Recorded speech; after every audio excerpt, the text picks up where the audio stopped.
Bonjour à tous, j'espère que vous allez bien. Tout d'abord, likez la vidéo, abonnez-vous, partagez-la.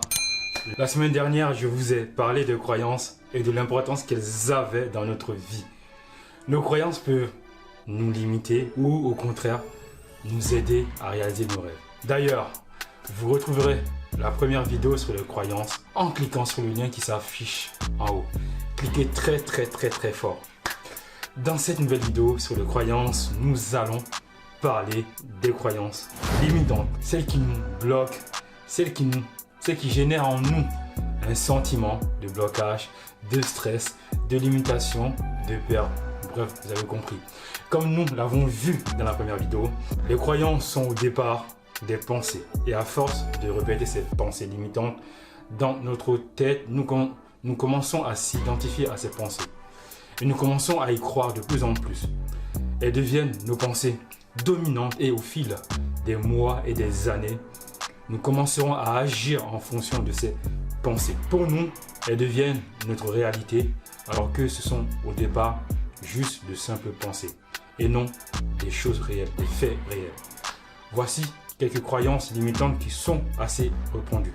Je ne peux pas faire ceci ou cela parce que j'ai pas le bon diplôme. Je ne peux pas demander aux autres de l'aide car j'aurais l'impression de les importuner. Je n'en suis pas capable parce que je viens d'un milieu pauvre. Je suis trop vieux, trop jeune, trop noir, trop blanc, trop tout.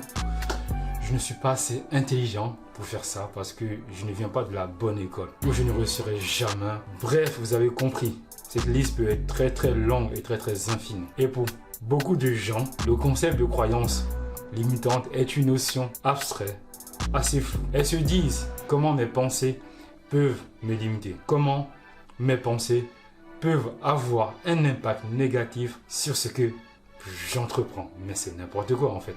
Elles se disent ça clairement. Mais vous devez tout d'abord savoir que nos pensées créent nos émotions. Si, c'est vrai. Et je vous le répète encore plus fort. Nos pensées créent nos émotions. Je sens que vous êtes dubitatif, que vous ne me croyez pas. Ok, j'entends. Bon, on va faire un test maintenant. Fermez les yeux et pensez à quelque chose de vraiment négatif pendant 1 minute ou 2. Vous pouvez penser à un accident de voiture dans lequel vous êtes impliqué personnellement ou encore mieux, à la mort d'un être très cher. Restez vraiment focalisé sur la chose à laquelle vous pensez. Et si vous faites bien des choses, vous allez commencer à sentir en vous une émotion négative. Parce que ce à quoi l'on pense crée notre réalité. Et comme notre inconscient ne fait pas la différence entre ce qui est faux et ce qui est réel, entre ce que nous imaginons et ce que nous vivons, ce à quoi vous pensez actuellement va générer dans votre corps des émotions. Donc après 1 minute ou 2, ouvrez les yeux. Comment vous vous sentez maintenant? Normalement, si vous avez bien fait l'exercice, vous ne vous sentez pas très bien.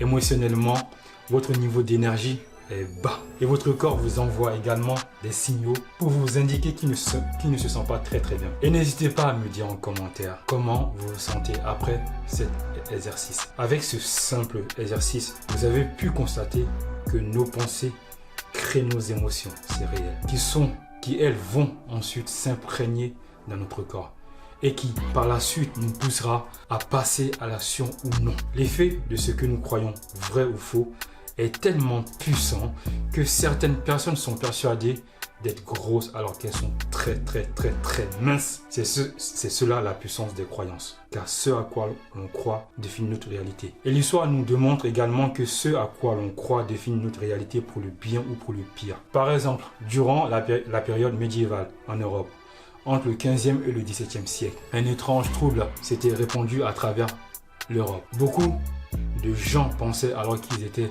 faits de verre et qu'ils se briseraient en morceaux au moindre contact. Ce mal fut ensuite appelé la psychose du verre. Cette croyance poussait les gens à employer les grands moyens pour changer leurs habitudes de vie, en modifiant leur comportement et même en évitant le contact humain pour être sûr qu'ils ne se briseraient pas. C'est complètement fou. Et en 1561, un avis médical décrivait qu'un patient, un homme qui ne se sentait bien que debout car il avait peur que son derrière ne se brise en morceaux en s'asseyant. C'est complètement fou.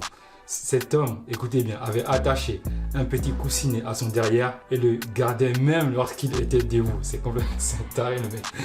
Et vous voyez donc la puissance des croyances. Ces personnes pensaient qu'ils étaient faits en verre et qu'ils pouvaient se briser si on les touchait simplement. Par ailleurs, dans le domaine médical, il a été maintenant prouvé que les croyances qu'avaient les patients pouvaient les aider à guérir plus rapidement d'une maladie. Et les entreprises pharmaceutiques, avant la mise sur le marché des nouveaux médicaments, doivent s'assurer de l'efficacité de leurs produits. Et pour cela, elles vont tester leurs produits sur 2 groupes de personnes. Le premier groupe aura le vrai médicament et le second groupe aura un placebo, c'est-à-dire un médicament sans principal actif. En clair, un produit qui n'est pas un médicament, dont le but n'est pas de guérir. Et dans certains cas, le placebo aura plus d'effets positifs sur la maladie que le vrai médicament. Cela s'explique par le fait que les personnes ayant pris le placebo avaient notamment de bonnes croyances de base et qu'ils avaient foi en leur guérison. Ces histoires nous démontrent l'importance de travailler sur nos croyances, celles qui nous bloquent, celles qui nous limitent et qui nous rendent complètement folles. Énormément de personnes disent « je ne suis pas capable de faire ceci ou cela ». Cela n'est pas pour moi, cela est réservé aux autres, mais pas à moi. Je suis de nature flemmarde. En vous répétant ces phrases, vous créez en vous des chaînes mentales. Vous vous auto-sabotez vous-même. Et à long terme, c'est un désastre car ces phrases impacteront vraiment votre vie, votre réalité, votre monde. Et émotionnellement, c'est pas du tout bon. Donc si vous analysez vraiment ces phrases, je ne suis pas capable de faire ceci ou cela, cela n'est pas pour moi, cela est réservé aux autres, je suis de nature flemmarde. Posez-vous ces vraies questions. Où est-il écrit que je ne suis pas capable de faire ça? Qui l'a écrit? Moi ou mon imagination? Qui a dit que je ne pouvais pas faire ceci ou cela? Mon imagination ou le monde? Est-ce réel ou est-ce ma propre invention? En commençant par questionner vos croyances limitantes, vous allez commencer à avoir d'autres perspectives, à ressentir en vous un désir de vous mettre en action, un désir d'implémenter de nouvelles croyances positives aidantes dans l'atteinte de vos objectifs. Mais cela, pour être honnête avec vous, cela ne sera pas facile. Vous allez devoir remplacer vos croyances limitantes actuelles par de croyances aidantes.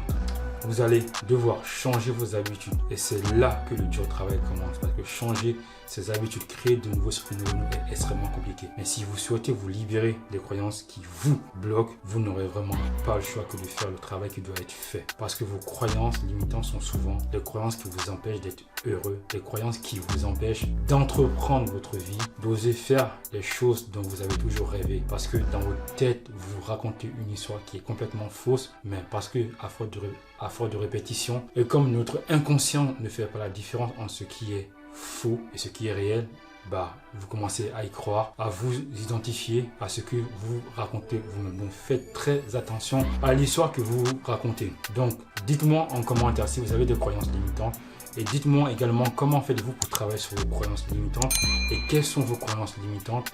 Abonnez-vous à la chaîne, partagez la vidéo. À bientôt.